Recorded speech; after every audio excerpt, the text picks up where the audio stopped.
je voulais parler de Dave Chappelle. Donc je suppose que vous avez entendu parler de ce scandale Dave Chappelle concernant donc, son stand-up de Closer et tout ce qui a suivi à Netflix, donc notamment avec les employés transgenres.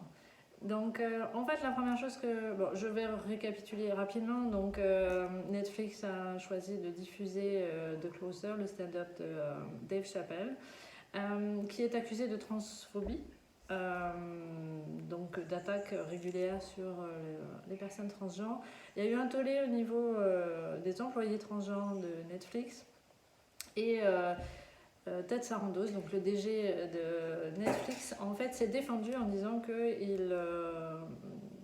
Netflix souhaitait en fait apporter différents programmes divers. Donc pour ça il a fait tout un speech où il a cité différents programmes, donc gays, transgenres, etc. Différents artistes, dont Hannah Gadsby. Hannah Gadsby, elle, a réagi sur son compte Instagram. Elle a adressé un message un petit peu virulent non pas Dave Chappelle, mais Ted Sarandos, en lui disant en gros, laisse-moi en dehors de ton merdier, j'ai pas besoin de ça pour m'attirer déjà les foudres et la haine de manière générale des fans de Dave Chappelle. Donc en gros, fous-moi la paix, moi je fais mon taf, pas besoin qu'on me mette dans le même panier que tout ça. Donc voilà. Alors moi je me suis dit, avant toute chose, qu'est-ce qu'on va faire? On va d'abord regarder le stand-up de Dave Chappelle.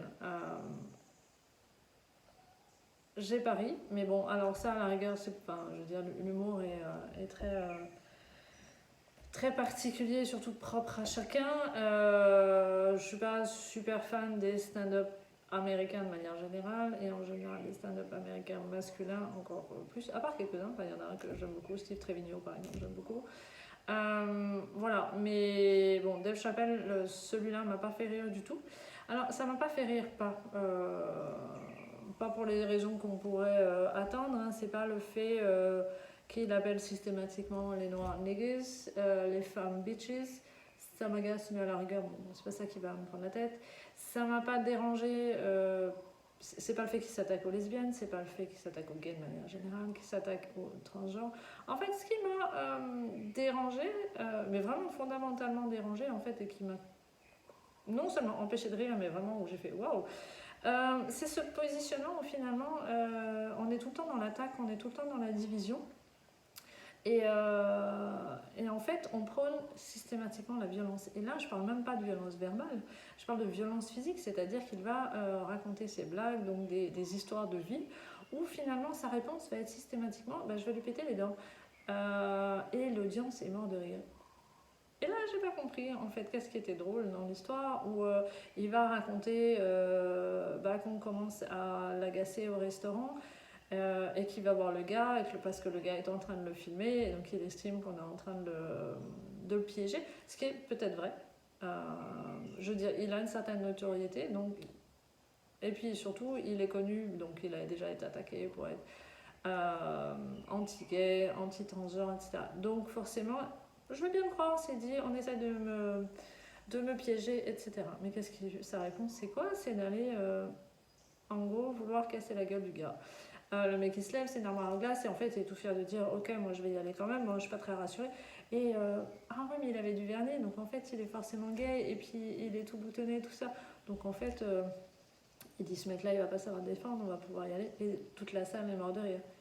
Ok, pas compris. Il est aussi tout fier d'annoncer que finalement, pareil, il a cassé les dents d'une lesbienne qui est peut-être pas très maligne, souhaitait en fait lui dire que tu touches pas à ma copine parce que c'est ma nana.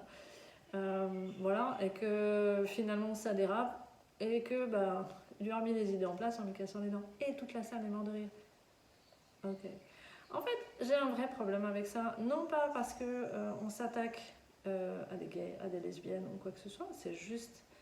en fait, tu entres dans un système que tu essayes de défendre de manière générale pour les noirs américains, qui est juste, puisqu'effectivement, on parle d'oppression des noirs, on parle de bullying des blancs, et finalement, qu'est-ce que tu fais, gars? Tu fais la même chose, en fait. tu te retrouves comme le headquarters de 16 ans au lycée qui va bully tout le monde.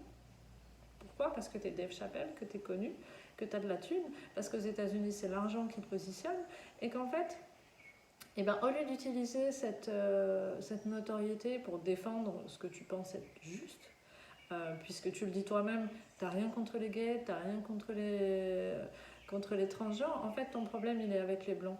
Ça je peux l'entendre, ok? Bah, tape sur les blancs, je sais pas, fais bouger les trucs. Mais quel est l'intérêt de taper entre guillemets sous des sous-catégories parce qu'ils sont blancs et que du coup ça sera quand même toujours plus facile pour les gays blancs que pour les noirs américains? Quel est l'intérêt de diviser encore? Quel est l'intérêt d'aller taper sur des communautés qui sont déjà marginalisées? Attaque-toi au haut du panier, gars. Non? Je sais pas. En fait, c'est ça qui m'a posé problème. C'est juste aussi où il nous raconte l'histoire de son amie transgenre Daphné. Déjà parce que ça m'a un peu rappelé le... mais moi j'ai un pote arabe en France. Ok, admettons.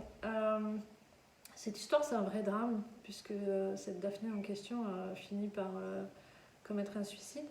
C'est une histoire qui est triste, c'est une histoire qui est longue, et en fait, il l'a tournée encore vers lui-même. C'est-à-dire que toute la façon dont il fait sa narration, c'est pour qu'à la fin, on pense que vraiment Dave Chappelle, c'est un shit type. Quel était... Enfin, si tu voulais faire un hommage à cette personne, si tu pensais qu'elle méritait cet hommage, fais-le vraiment.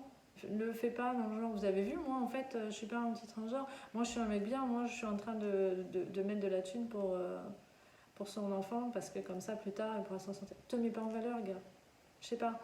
Fais-le parce que tu penses que cette histoire, elle vaut la peine d'être dite, parce que cette personne, on doit lui rendre hommage. Ça, je peux l'entendre. Par contre, si c'est juste pour te mettre en avant, encore une fois, je vois pas trop le truc.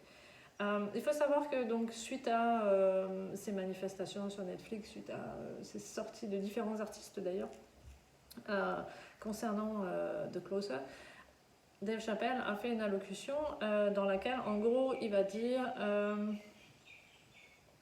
ben moi je ne plie devant personne, moi je fais pas d'excuses, je fais ce que je veux. C'est toujours un petit peu le même comportement en fait de l'alpha male qui va dire du coup moi je suis plus fort, ça vous plaît pas, ben allez vous faire. Je trouve ça dommage parce que je prends ma fille, elle a 8 ans, je suis pas parfaite et quand des fois je fais des conneries ou que je l'engueule et que c'était pas mérité ou que je lui fais ou disproportionné ou quoi que ce soit, ben qu'est-ce que je vais faire? Je vais lui dire ouais bon là j'ai merdé en gros, je suis désolée et je m'excuse. Et elle apprend comme ça, qu'on n'est pas parfait, qu'on peut faire des conneries et que si je t'ai blessée, j'en suis sincèrement désolée. Donc là, je trouvais dommage de camper une fois encore sur ses positions. On peut dire, ok, pour moi, je l'ai vu comme de l'humour. Si c'était le cas, parce que je pense que...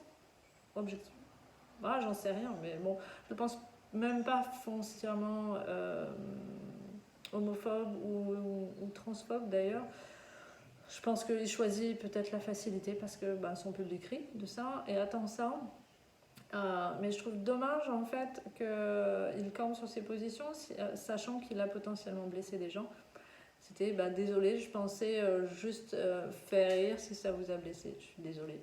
Ça aurait pu être sympa comme truc, mais là non, en fait, il dit moi je veux bien vous rencontrer, mais à mes conditions. Donc le lieu que j'ai choisi, la date que j'ai choisie, et si vous dites que Hannah Gatsby n'est pas drôle. Donc en fait, tu refous de l'huile sur le feu sur quelqu'un qui ne t'a pas attaqué directement. Je tiens à préciser qu'il a attaqué, qui a envoyé chier en gros Ted Sarandos. Donc voilà, on refout de l'huile sur le feu. En fait, on en refout une couche. Donc je trouve ça juste un peu dommage comme attitude. Et ce que je trouve dommage, c'est qu'en fait, ce gars-là, il a un public monstre, que des gens rient sur des histoires violentes, sur des histoires fondamentalement qui vont continuer de marginaliser tout le monde.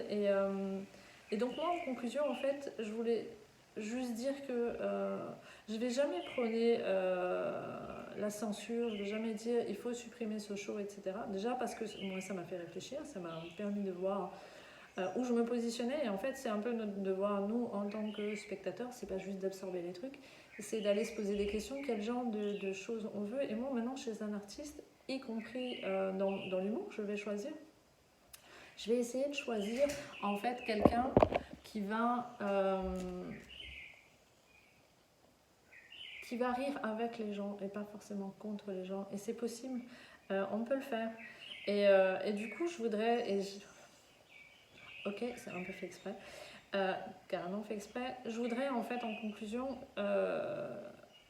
vous retranscrire La femme Nanette de Hannah Gatsby que je vous ai traduit pour vous expliquer un peu le positionnement parce qu'elle le dit tellement mieux que moi. Alors j'espère que ma traduction sera à peu près correcte puisque je l'ai faite à la volée. Donc voilà, je vais vous lire ce qu'elle nous dit. Et elle nous dit en fait, je suis en colère et je pense avoir tous les droits de l'être. Mais ce dont je n'ai pas le droit, c'est de répandre cette colère. Je n'ai aucun droit.